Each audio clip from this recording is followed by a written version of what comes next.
Hi, welcome to another episode of the Financial Freedom Podcast.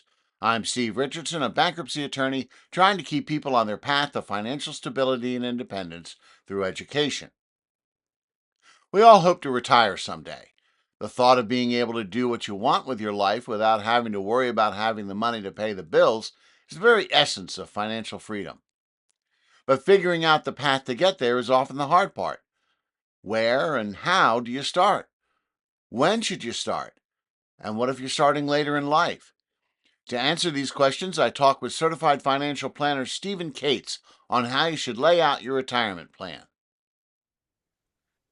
Well, my guest today is Stephen Cates, a certified financial planner and personal finance expert specializing in financial planning and education. He's the principal financial analyst for annuity.org and retireguide.com, where he focuses on providing strategic insights on current market and industry topics such as wealth management, retirement planning, and investing. He's also the founder of Clock Tower Financial Consulting and formerly the head of financial planning for advisor.com. Armed with over 15 years of experience in financial advice and technology, his work focuses on individuals, families, and business owners who need help with their finances. Stephen leverages his passion for financial literacy to simplify complex topics and make financial planning accessible to everyone. Welcome to the show, Stephen. Steve, thanks so much for being here. That was an excellent opening for me. That was wonderful. Thank you. There you go. Well, we got a couple of Stevens here, one with a PH and one with a V. So a little bit of the A little same, bit a of little bit variety different. there. A little Can't get any variety. better. Yeah. Well, being a financial planner, and we talked before I hit record that it'd be a great idea to just have an episode and a talk about coming up with a financial plan, coming up with a retirement savings plan that works, sort of a big picture thing. Not necessarily getting into the weeds, although we may discuss some details of things. But for folks out there to saying, I really ought to get going on some sort of retirement plan, folks, this is the episode for you because we're going to take it from one end to the other. So I guess the first question is we have someone who's just starting their retirement planning, hopefully in their 20s, and has no real idea where to start. What recommendations do you have for them on how to get started on this? Well, I think that luckily for the youngest, hopefully your audience is in their 20s as well. But Gen Z, who are in their 20s, most of them, they have been starting pretty early, which is actually really good to see. A lot of data has come out most recently from TIA Pref showing that Gen Z is starting their savings for retirement often Mhm. in their early 20s, as early as age 20 from some respondents, which is great. This is 4 years earlier than most millennials started and more than a decade earlier than Gen Z excuse me, Gen X and boomers, which is good to see because that's just going to be that much more time to compound, to grow, and to learn a little bit about, what's working for people who are doing that kind of retirement saving. I think as far as recommendations go, I think the people who are starting out, like it's not earth shattering. You need to first actually figure out how to be discerning about the financial information you consume. One of the most worrying things to me about people who are getting involved in investing, retirement, etc., is that social media is often the place they're getting news, that they're getting financial information, and you get a lot of bad information that way. You can certainly get good information that way, but you've got to be able to tell the difference. And that is really hard if you haven't been in this world before. So finding quality places to get information from solid news sources, you know, uh, Bloomberg, from trustworthy podcast hosts like yourselves, from trustworthy influencers. You have to vet some of the places that you're getting your information so that you don't get sidetracked, you don't do something silly, which can be very easy. I've made those mistakes myself, and happy to talk about exactly what those mistakes were. But you have to learn a little bit about what to do and how to do it before you can actually do it well. I think secondly, I'd say patience is pretty key. Uh, Ignore the media messages that tell you need to be a millionaire by 30 or that you need to have five different income streams. Uh-huh. None of those are true. You can be successful putting a little bit of money away every month and do that for decades, and you can be a millionaire. There's plenty of people who do that. And it's probably one of the most common ways to become wealthy is to just do it really slowly. So, you know, try to do the most basic things: diversified investing, asset allocation, dollar cost averaging, and take your time and build on a foundation, and you're going to get there. So, in learning about it, and of course, we've all heard professionals deal with this all the time. People come to see them and say, "Well, I read on the internet that," Mhm. Yeah. and as you said, there's good information out there and there's bad information. Could you give us, our listeners, some starting points? What are some of the good Mhm. resources, websites out there that maybe the beginner should start with in educating themselves on the process and where to begin? Well, I mean, I think I can certainly plug my own, our own website, Absolutely. but I think people in their 20s aren't going to have much use for annuity.org. That's certainly going to be their parents or maybe grandparents. But retireguide.com is an excellent source of information. We are making that as excellent as possible. Um, I think that outside of that, I mean, there are great news sources. I really love Bloomberg for information. I think you can listen to an endless amount of podcasts. Odd Lots is a really good one that is produced by Bloomberg. Ritholtz Wealth Management has a variety of different podcasts, which I myself love. I think it's great on financial news. It's great on financial topics, learning about how to be an investor. Just understanding kind of what's going on in the world can help you. Money with Katie, I think, is a good one that I like. Um, and then there's a variety depending on what you're interested in. I think podcasts are becoming a huge source of news and information. So you can find different ones you like, whether it's about value investing or growth investing or technology. Find something you like, try it out. And you can get a little bit more to learn and then research more and kind of go down that rabbit hole. All right, so certainly the first step is to educate yourself from Yeah. reputable and authoritative sources and learn and know what questions to ask. If you then go on to talk to a financial planner or some other professional about what you should be doing. Uh, but what do you say are some of the most common mistakes that people make? You're just starting out, you want to avoid the pitfalls. What other than spurious sources on the internet, what other pitfalls should young investors be looking out for? Well, I think, not having any plan at all is probably the biggest mistake. If you're not thinking about your finances at all, if you're just winging it, then that's going to be the biggest mistake because you are just going to find yourself getting into trouble. Um, I think when it comes to retirement savings specifically, most people have access to some sort of employer sponsored retirement plan. Not everybody, but a lot of people do. And a lot of people don't realize that their retirement plans are opt in. And this drives me crazy about employer sponsored retirement plans, whether it's 401ks or 403bs or the other kinds that are out there. But you have to start it. And if you don't, you forget, you're missing out on savings. And people sometimes find that a year has gone by, multiple years have gone by, and they've had access to something that they weren't saving into, and there's no going back. So just figuring out what resources are available to you to get started, and then building on that slowly. If you are saving, increase your contributions over time.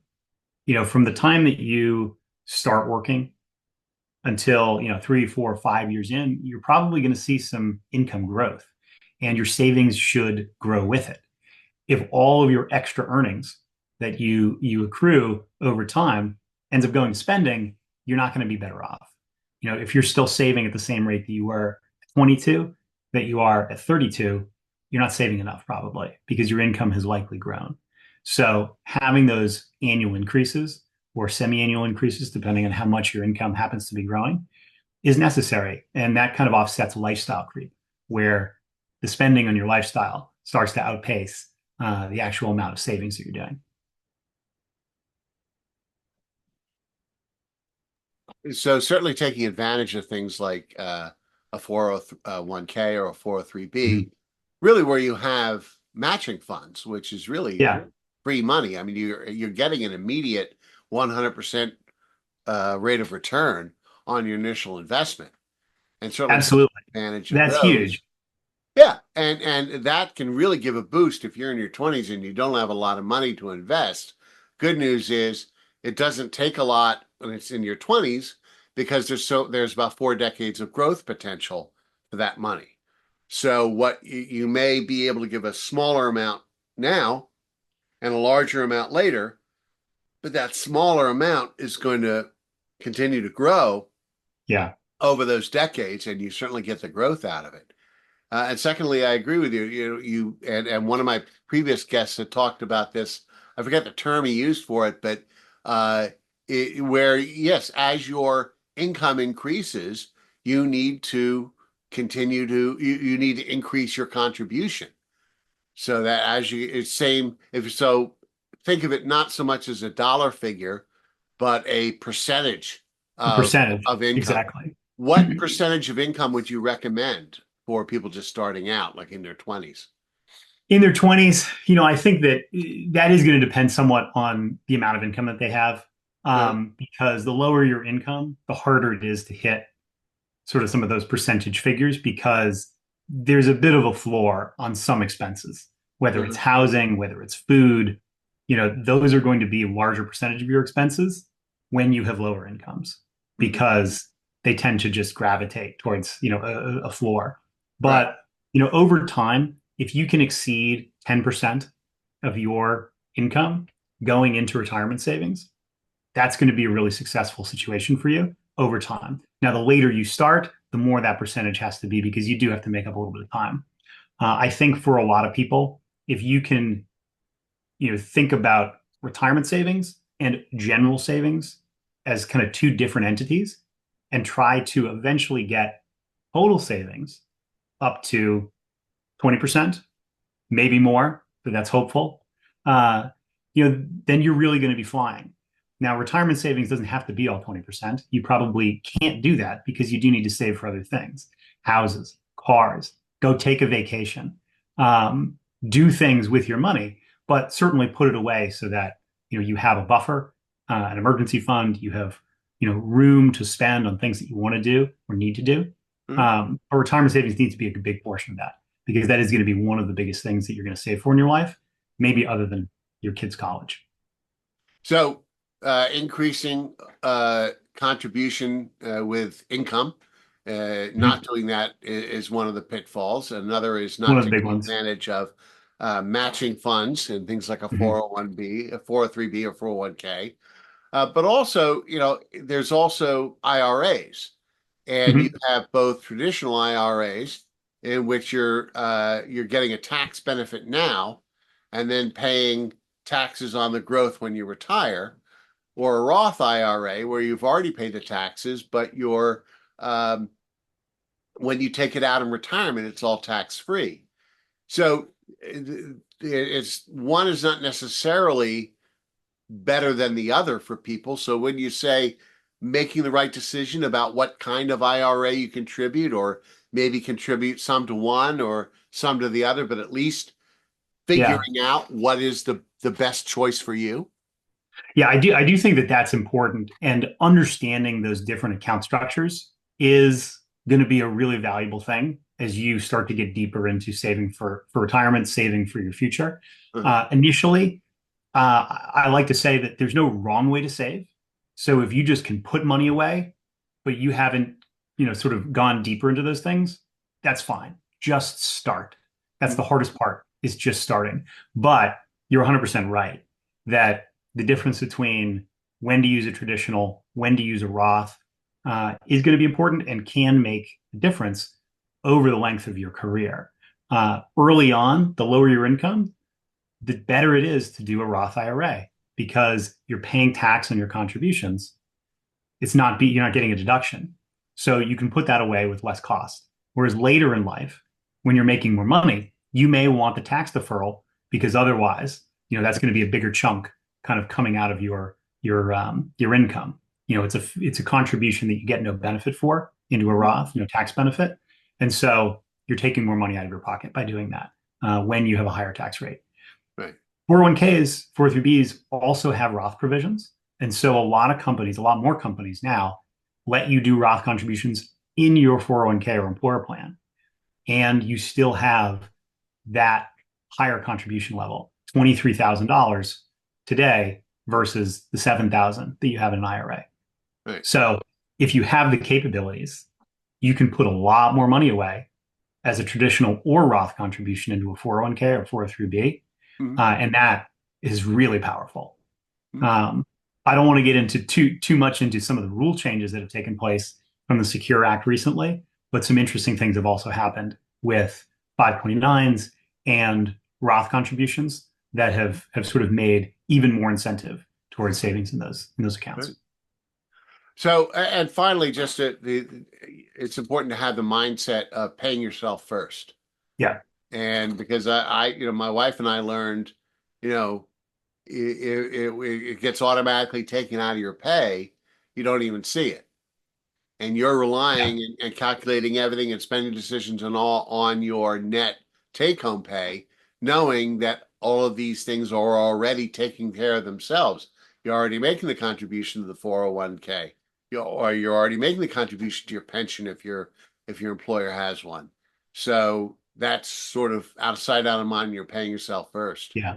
Lowering those barriers, I think, is a really important behavioral finance approach. And I really like suggesting that people create multiple different direct deposits to different accounts for different purposes.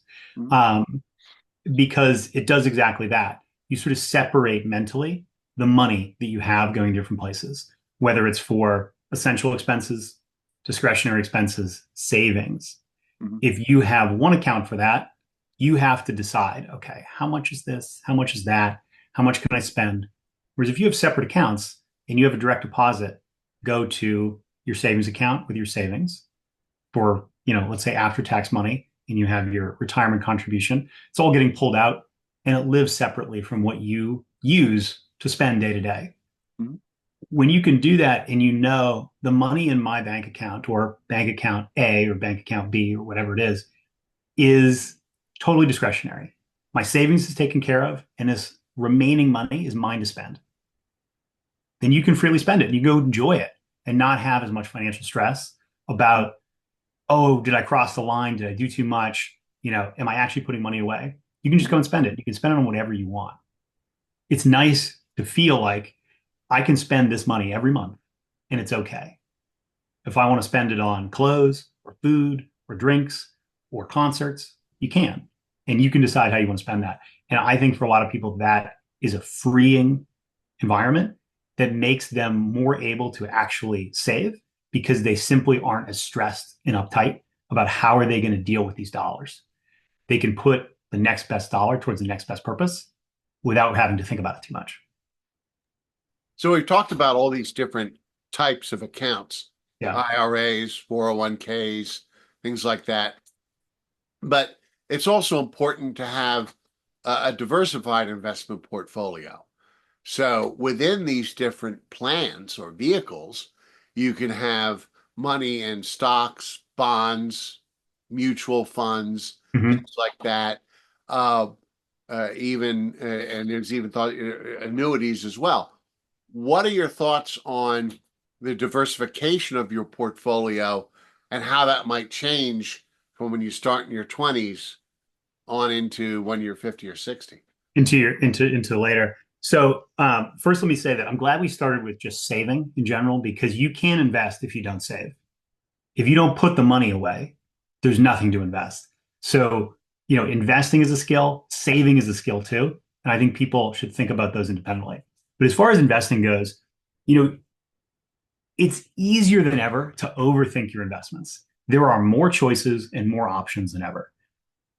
You can you can go invest in art or real estate, or you can get a private private investments through all these different interesting tech companies that want to help you get invested into these variety of different illiquid things. People don't need that. If you want to have it, you get everything else taken care of. Great, go have fun. Masterwork sounds cool, but you don't need those things. You don't need to invest in wine or whiskey or any of these esoteric alternative things to try to eke out a return. You can put money in a basic index fund, do it every month, and do it consistently, and you will do well.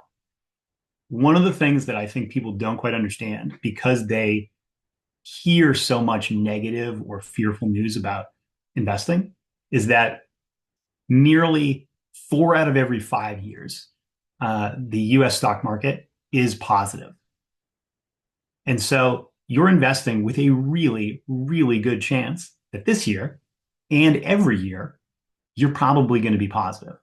There are going to be down years. Of course, there are. But then you get to invest at an even lower price, knowing that you don't need that money for a long time. So believing in the track record and the growth story is important because it allows you to actually put that money to work and try to ignore some of the downturns. 2022 was a little bit rough. That hurt. If you lived through that and have been investing through that, you actually lived through one of the worst investing years in the last century. Stocks and bonds both did historically bad. And combined, that makes this one of the worst years in history. And everybody survived. And look at where we are today. So investing through those moments, early on in the accumulation phase is important. And I know you want to talk about risk tolerance later, so I won't get too much into that. But simply believing in the basic structure of stock investing, bond investing, ETFs or mutual funds, and putting money away every day or every month, that gets you where you want to go. And for the average investor out there, and our listeners, I'm sure, I mean, there you can invest in individual stocks and bonds, Mhm. or you can invest in a mutual fund, which is a mix of Yeah. different stocks or different bonds or a mixture of stocks and bonds. Uh, for your average retirement investor and saver, do you think individual stocks are a good idea? Are they better off with mutual funds? What are your thoughts on that? So I don't think individual stocks aren't bad, but they're not best for most people because picking the winners, trying to keep up with those companies, well, honestly, it's just not worth your time. Why would you want to spend that amount of time researching, poring over, figuring it out when you just don't have to? When history has shown that doing that is at best a gamble. Now, if you have the time and you have the the will and the skill to do it, well, then have at it.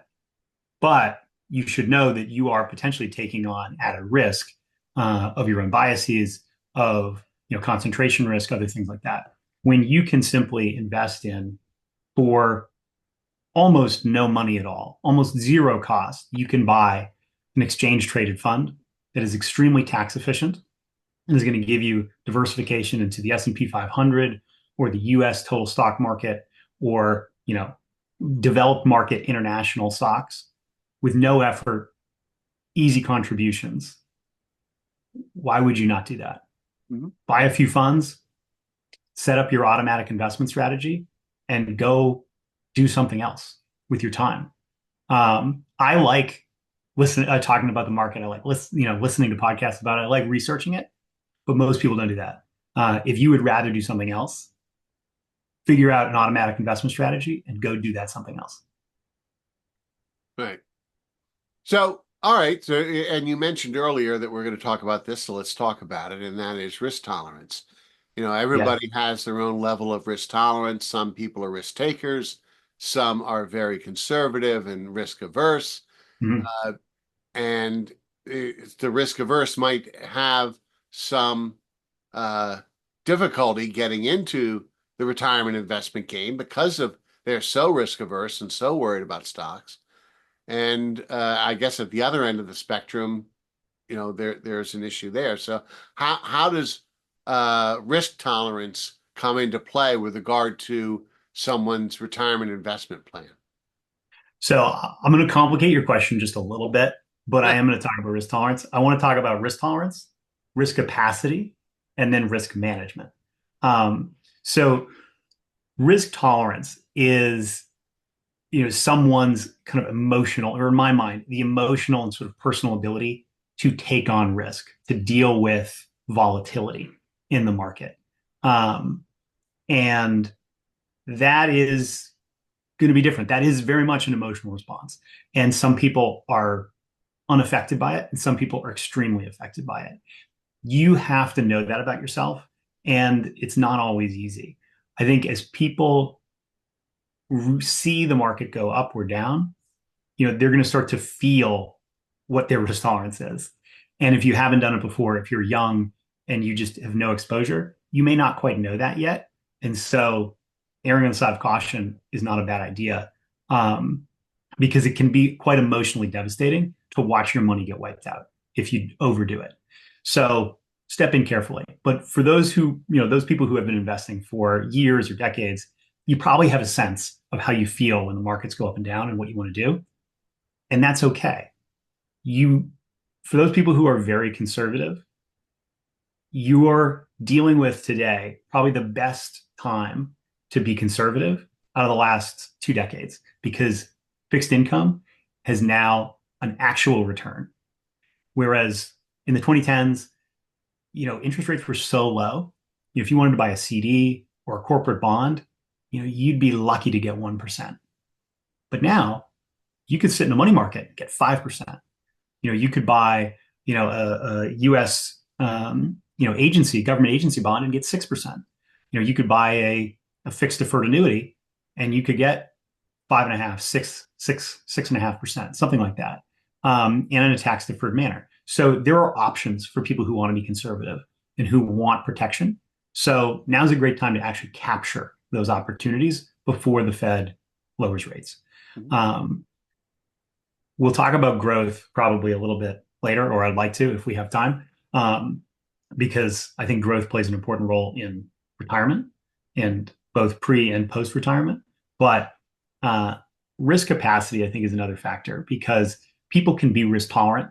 Younger people today, I think, are extremely risk tolerant. They are doing options trading. They are doing meme stocks. They are just diving in feet first with a little bit of money into things that are incredibly volatile and incredibly risky. And they're fine with it, which is great. Good for them. I think that's good that they're not fearful, but they may not actually have any financial capacity for risk. They may be dealing with a paycheck to paycheck situation where they have no emergency fund, they have no safety net, and they cannot actually afford to take financial risk, whether they are worried about it or not. And I think that is an underappreciated part of risk management is, do you have the capacity to take risk? Do you have safety nets, emergency funds? Do you have a backup? Do you have a spouse who also earns an income? Uh, if you blow all your money, what does that do? Can you no longer pay for your children's daycare? So capacity for risk is important, even if you are unconcerned with how the market performs. If the market wipes out all your money, you might not be concerned about it, but it might also destroy your life. And Right. so that's important to think about. Um, risk management is just all of that wrapped up in one. You have to be thinking about, how are you dealing with risks? How concentrated are your stock positions? How much risk is there to how the market's going to perform with the US election, with geopolitical risk, oil prices going up if there's Middle East conflict? Those are risks. I can't control them. You can't either, but they are risks, and you need to at least be aware of them to invest appropriately. Mhm. Interest rate risk, which we talked a little bit about, is going to be tied to the Fed's moves. That's real. How are your investments going to be impacted by interest rates, positively or negatively? Those are things that people need to be aware of, and that is where consuming information and understanding the financial world is going to be really important. Well, risk management also and risk tolerance really changes depending on you are in your journey. Yes, In other words, absolutely. if you're investing wisely in the stock market in your 20s, it's all a matter of how soon you're going to need the money. Yeah. You can be investing.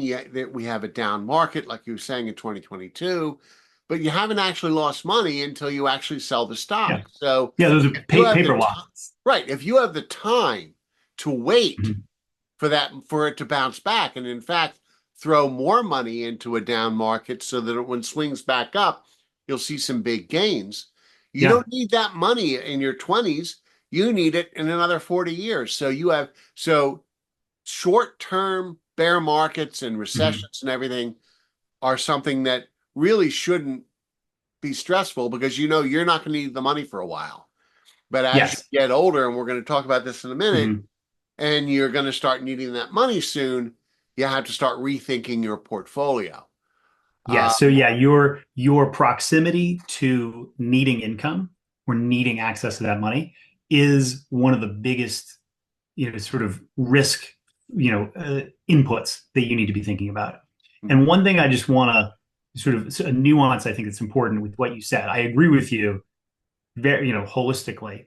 Um, but with specific things, specific stocks, for instance, uh, being uh, unconcerned about large downturns may not always be true.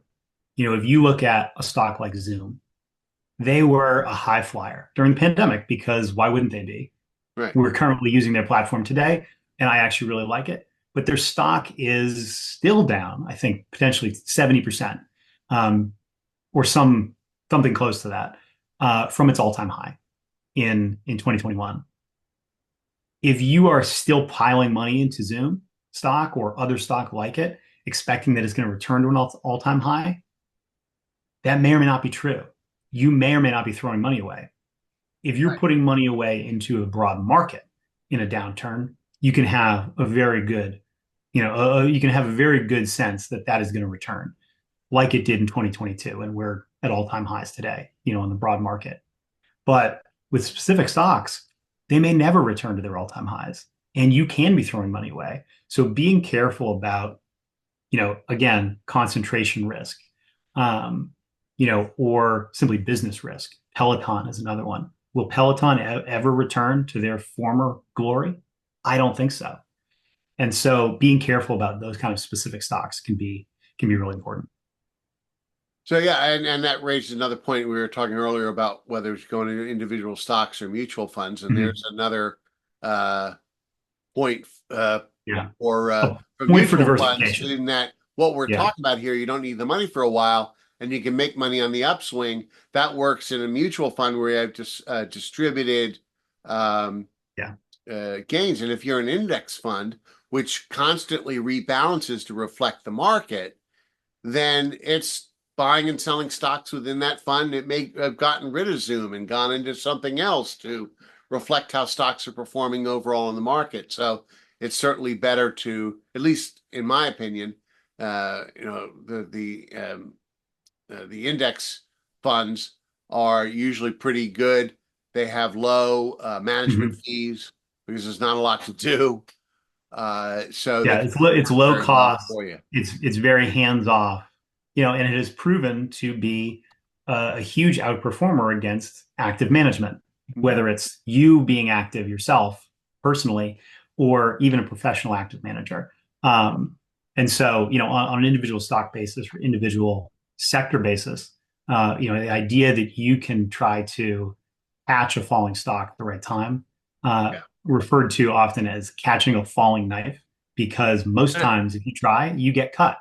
Yeah. And that's a dangerous game to play. Um, it can be fun to trade stocks, but it can be dangerous.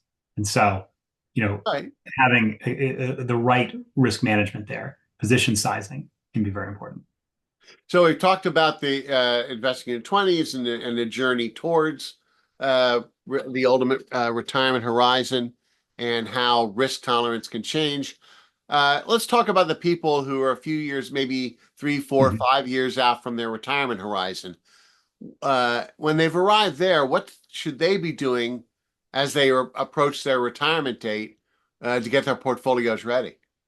Yeah, so I think before you get to retirement, you should hopefully be thinking about how to position for retirement. Um, and I think more than ever, people are doing that because there's just simply more awareness about retirement planning, retirement investing. 401ks are not a new product. And so people are very aware that they are responsible for, 90% sometimes, more, maybe more, of their retirement income, from those portfolios. So when people are approaching retirement, I suggest that they think about taking what ultimately is often a huge pile of money that's invested somewhere and trying to position it into flexibility, growth, and guarantees so that you have a little bit of all three of those elements when you enter retirement, and you actually turn your accumulation into income. Mm-hmm.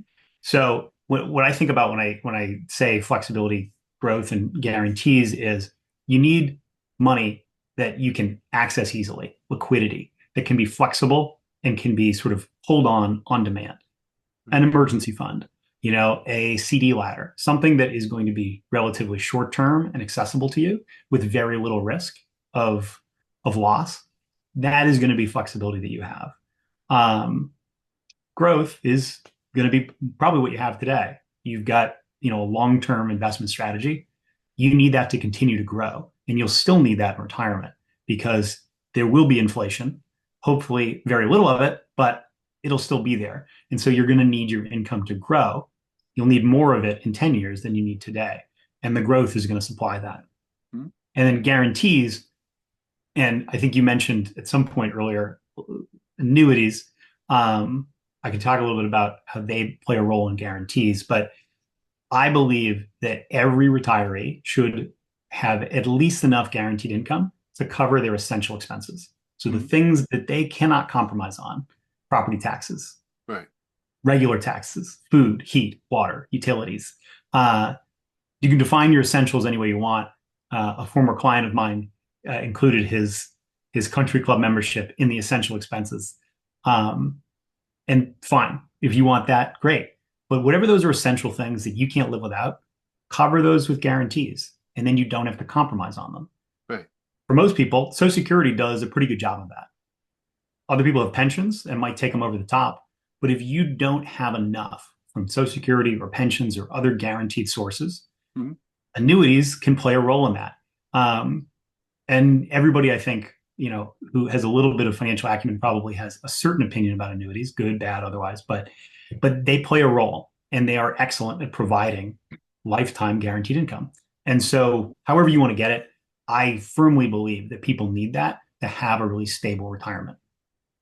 Well, I think that too, once you're retired and you start drawing that money, you need to be strategic about where you're Mhm. drawing it from. And if you've been in a 401k or 403b that doesn't have a Roth component, where you're basically upon retirement converting that to a traditional IRA, and you're going to have required minimum distributions, Mhm. also having money in Roth funds Yep. is your cushion. So if you hit a down market and the IRS says we don't care whether your stock, your Mhm. portfolio is less in value, you still have to take this money out.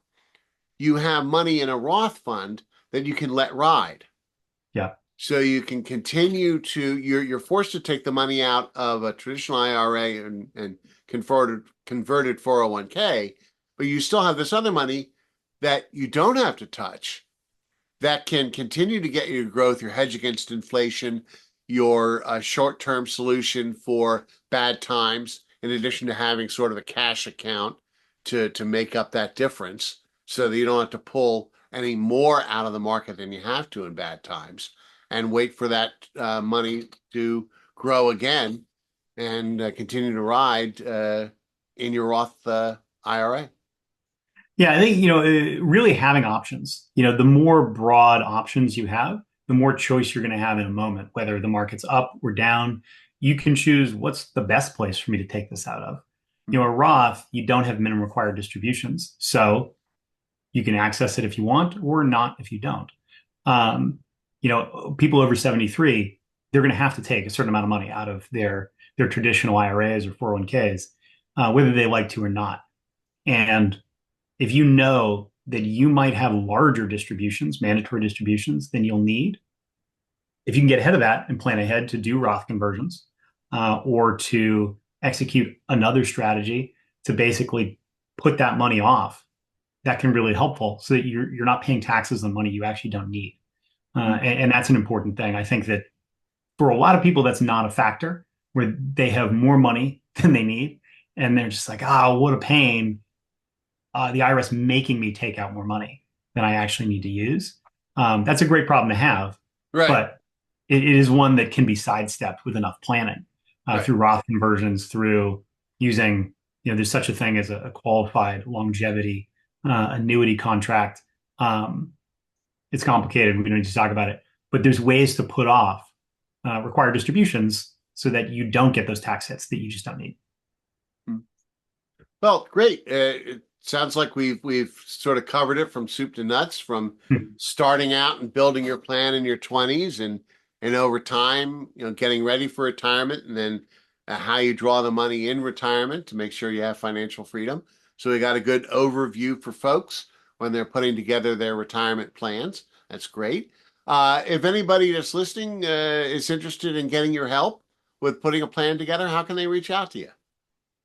So I think, for anybody who's interested in learning more about any of these topics or just getting in touch with an advisor who might be able to help you in your area, which I always suggest having somebody local to you can be a massive asset. As nice as, doing things and comfortable as people are doing things remotely, having a local advisor can be really helpful. If you want to learn about general financial advice, retireguide.com, annuity.org, you can access local advisors in your area. We have a whole network of people that you can access through there. If you want to learn about insurance and other things, same thing. You can go through some of those portals to find local agents who can talk to you about all of those things too. So that's going to be the best thing, I think, for most people. I think we didn't talk about financial advisors a whole lot, but I would suggest that anybody who's going into retirement, go find one, go talk to one. If you don't want to work with one long term, but you just want a little bit of advice, you can find a flat fee advisor, you can find an hourly advisor. Having somebody just gut check your situation and give you some suggestions can be really, really helpful, even if you want to go it alone after that. That can be a really affordable way to get a little bit of help and just get on the right track. All right, great. Well, I'll make sure we have those links in the show notes. So if anybody wants to check out those resources, they can. And I know we touched on a couple topics. You mentioned insurance and annuities, and maybe we'll have you back to talk about, go into a little bit more deeper dive into creatures like annuities, how Yeah. life insurance and disability insurance can be a good part of a financial plan and retirement plan, along with long-term care insurance. So we can get into that. But in the meantime, thanks for coming on the show, and thanks for walking us through putting together a retirement plan. My pleasure, Steve. This was great. Thank you so much for having me on. I look forward to coming back. Absolutely.